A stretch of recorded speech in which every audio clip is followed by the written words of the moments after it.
മുത്തോണികളെ നമസ്കാരം കേട്ടോ. ഇന്ന് നന്ദിയുടെ ടയർ മാറ്റാനുള്ള പരിപാടി. നേരെ മുക്കൻ ടയർസിലേക്ക് പോകാച്ചിട്ടോ. അതാണ് മുക്കൻ ടയർസ്. അങ്ങനെ വെയിറ്റ് ചെയ്യുന്ന വണ്ടി അവർ ലിഫ്റ്റ് ചെയ്യലായി. Lander from Japan, made in India. നമ്മുടെ ഇതിൻ്റെ സൈസ് വരുന്നത് 245, 65, 70. അതിൻ്റെ 235 ആണ് വേണ്ടത്. ഞാൻ പിന്നെ കുറച്ച് അപ്ഗ്രേഡ് ചെയ്തു. 245. ഇവിടെ അലോയ്സ് ഉണ്ട്, ഫുൾ അലോയ്സ് ഉണ്ട്. അവിടെ എല്ലാത്തിൻ്റെ അലോയ്സ് ഉണ്ട്. നിയോൻ്റെ വെറൈറ്റി കുറേ അലോയ്സ് ഉണ്ട്. കണ്ടോ, കുറേ കളക്ഷൻ ഉണ്ട്. ഒരു EMI അവൈലബിൾ ആണ് അവർക്ക്. നമുക്ക് ഫിനാൻസ് ചെയ്യാം. അങ്ങനെ അവർ വീലയക്കലായി. അവിടുത്തെ പുള്ളമാരല്ലോ ഭയങ്കര സർവീസ്. പട്ട പരിപാടി ചെയ്യും. ടയർ അയക്കലും ഊരലും പിടിക്കലും പാച്ചലും പട്ട പരിപാടി. ഫിറ്റിങ് ചെയ്തു. പിന്നെ അവർ ബാലൻസ് ചെയ്യും. അതിൻ്റെ ഇടയ്ക്ക് ബാലൻസിങ് ഉണ്ട്.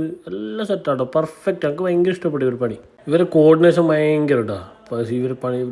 ഇവരുണ്ടല്ലോ നമ്മളെ ജോഷി, മുത്തുമണിയാ, തങ്കക്കുടം, എന്തുണ്ടെങ്കിലും ഇവരോട് ചോദിച്ചാൽ പടപടയെ പരിപാടി ഒന്ന് തീർത്തിട്ടോ.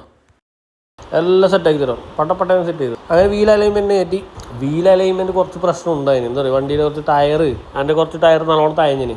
ഇവർ ഫുൾ ടീമാട്ടോ. അണ്ടറെല്ലാം ചെക്ക് ചെയ്ത് കുറേ ഉണ്ടായി. വീൽ അലൈൻമെൻറ്റ് കുറേ പ്രശ്നം ഉണ്ടായി. ലിങ്കെല്ലാം കുറച്ച് കണക്ഷൻ. അങ്ങനെ ഒരു ട്രയൽ പോയിട്ട് വന്നു. എല്ലാം ഫിറ്റായി, എല്ലാം സെറ്റായി. ലാസ്റ്റ് ലുക്ക് അതാ, ഫൈനൽ ലുക്കായി. ടയർ ഇട്ടപ്പാണ് ലുക്കായിട്ട് നന്ദി. ഇവർ നല്ല സർവീസാട്ടോ. മുക്കൻ ടയർസിന് നല്ല സർവീസും നല്ല സ്റ്റാഫും. അവർ ഈ സ്റ്റാഫും നല്ല കോർഡിനേഷൻ ഉണ്ട്. അതുകൊണ്ട് നമുക്കെല്ലാം കാര്യങ്ങൾ ഈസിയാണ്. അപ്പോൾ ഓക്കെ മുത്തുമണികളെ.